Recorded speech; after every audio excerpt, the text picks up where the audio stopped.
é o professor Dércio Garcia Munhoz, por que eu também tenho muito respeito.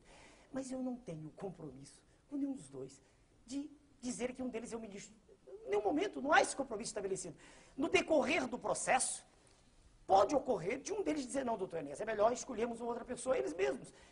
Isso para nós, no PRONA, não é fundamental, nós não estamos trocando cargos. Eu, por exemplo, se o senhor perguntar sobre o ministro da Saúde, tem um número enorme de médicos. Eu dei aula para mais de 20 mil médicos. É facílimo escolher alguém. Isso não é preocupação nossa, né? Não é.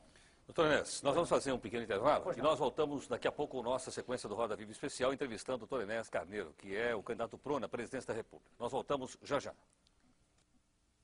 Com o programa Roda Viva Especial, nós estamos entrevistando hoje mais um candidato à presidência da República, doutor Enéas Carneiro, o candidato do PRONA. Você pode participar pelo telefone 252-6525. Se você preferir, o fax é o 874-3454. Doutor Enéas, eu gostaria que o senhor me confirmasse o seguinte: o jornal o Globo, no dia 12 de maio, publicou uma expressão atribuída ao senhor. Eu gostaria de perguntar ao senhor se ela procede ou não. Ele diz o seguinte: o senhor teria dito que a classe política brasileira é representada pela escória da sociedade. O senhor disse isso? Disse com os mesmos termos. Então, eu quero respeitosamente perguntar ao senhor o seguinte: isso? Não, por isso não quis ser candidato a nada. Quando eu disse escória, eu quero dizer o seguinte: é difícil, claro que há exceções em todos os níveis, em todos os meios, mas é difícil o senhor encontrar no cenário político um cientista, um homem que tenha dedicado sua vida à ciência. Geralmente ele sente repugnância pelo processo. E por que ele sente esse sentimento específico? Porque se criou toda uma imagem, que é a imagem das ruas, não é a imagem da imprensa, é a imagem nas ruas, de uma aversão pelo político. O político geralmente é vaiado, o político geralmente é alguém para quem se olha assim, cheio de vida fácil. E quando a gente acompanha todo o processo, a gente vê que, na maioria das vezes, na esmagadora maioria das vezes, o sujeito se aproximou para tirar vantagem. Ele se aproximou porque ele fracassou na vida profissional.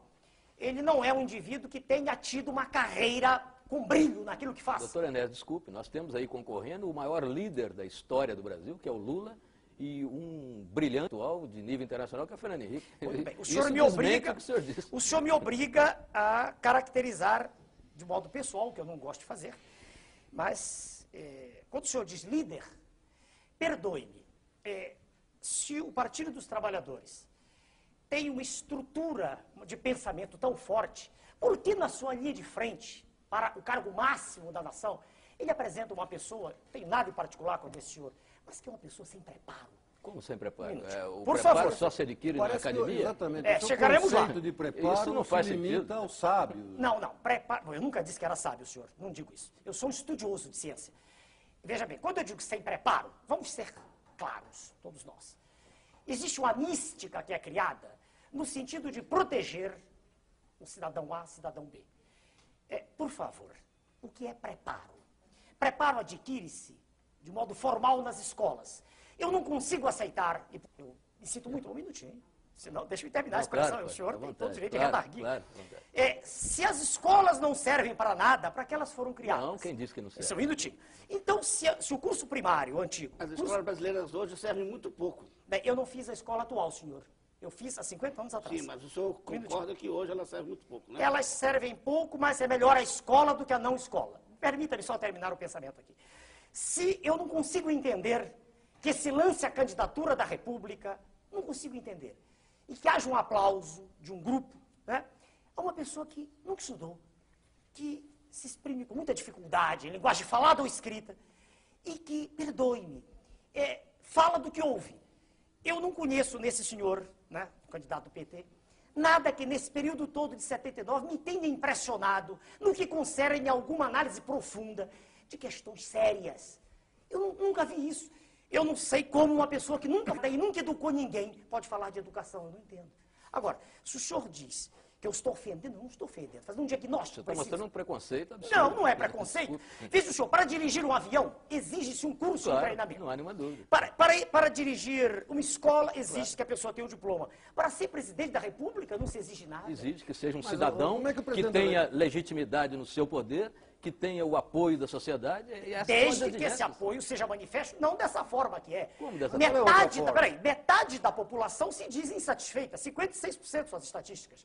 Agora, o senhor expõe em todos os programas, nas primeiras páginas de jornais, todos os dias, desde 1979, as mesmas pessoas.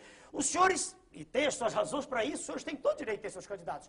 Não, Não, é natural. Por favor. É natural. Em Por favor. 89, não minutinho. é essa a questão. É, sim, senhor. Não Porque sou como minutinho. meus candidatos, nossos candidatos. Em não é 19... isso. Não, os senhores me chamaram porque a lei assim o exige hoje. Em 1989, eu era a mesma pessoa. Tão preso hoje. Os mesmos diplomas que tem hoje.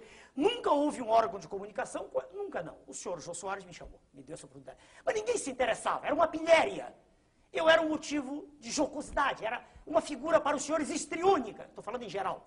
Pode até haver no conjunto dos senhores alguém que admita, que aprecia o que eu digo. Agora, então, se há o preconceito não é meu.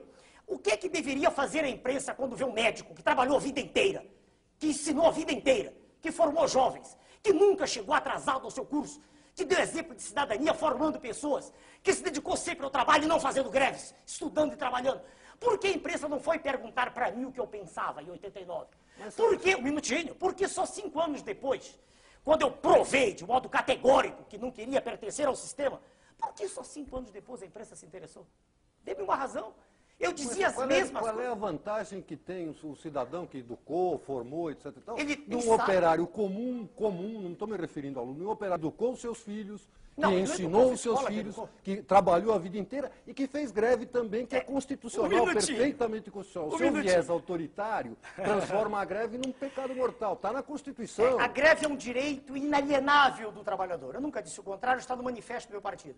Isto é uma coisa. Outra coisa é viver disso. É fazer disso profissão de fé. Outra coisa é não ter feito nada além disso na vida, como, aliás, o jornal do senhor escreve sobre mim, não sei quem, não me lembro, que eu não gravo o nome dos senhores, que diz que a biografia do senhor candidato PT é melhor que a minha. Mostre-me o currículo do candidato PT. Mostre-me o que ele fez ao longo da vida. Por favor, o senhor está obrigado a dizer. Pois não. O senhor está sugerindo que, para a presidência da República, da República, façamos como se fazia até, de certo modo, na Grécia, um concurso de livre docentes? Olha, um concurso seria algo extremamente mais legítimo do que isso que aí está. A lei eleitoral foi feita assim agora, dizer que é muito boa. Ela que é anterior, mas ela foi feita assim, veja o senhor.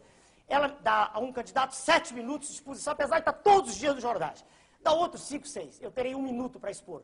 Eu lhe garanto uma coisa, e digo para o senhor e para todos que ouvem. Exprimindo-me durante 13 minutos, não haveria segundo turno. Eu vou dizer por quê. Porque, espera aí, se o senhor conversar com o homem da rua, o que ele quer ouvir é exatamente o que eu estou dizendo. Não tenha dúvida. Eu queria que o senhor me desse uma resposta. Seria melhor que fosse um concurso de livre docência, de títulos e... Olha, veja bem, devagar. Eu quero dizer o seguinte... E currículos? Para responder ele, por favor. Dever-se-ia exigir um mínimo. Não é um concurso para docência, que isso pressupõe uma especialização. Isso pressupõe a entrada numa seara específica de atividade cognitiva. Não estou dizendo isso. Não, o mais diplomado, não necessariamente. Graduado... Exige-se um mínimo de preparo. Mínimo. Segundo, preparo formal de... Eu não conheço preparo, veja o senhor, a não ser, é claro, isso é raro, a gente encontra o autodidatismo que eu fiz em algumas disciplinas. Mas a formação curricular é fundamental para que uma pessoa possa manifestar-se acerca de um tema. Estamos todos aqui. Se alguém fizer a pergunta do auditório, aqui não há um auditório, se fizer a pergunta da rua, qual é a natureza da luz, se não houver ninguém aqui que tenha estudado ciência... Perdão, só um segundo. O senhor está desse jeito, e se vamos pensar, só para pensar, ir para um certo extremo, impedindo que o povo vote. Ele não tem preparo para opinar sobre assuntos dessa natureza. Eu não disse isso, eu não disse que... Veja, senhor, se eu não Sim, mas o senhor disse exatamente isso. Não, eu falei de quem vai dirigir. Veja, senhor, mas quem vai escolher também tem que estar preparado para uma missão tão complexa. Leva isso. O raciocínio leva isso. Não disse isso. Veja o senhor. Só votariam os homens bons, com um certo nível de preparo. A República sem citar. É natural que os senhores pensem assim, e é natural que os pontos de vista sejam diametralmente opostos. Claro, eu respeito. Mas eu não disse isso. Eu disse o seguinte,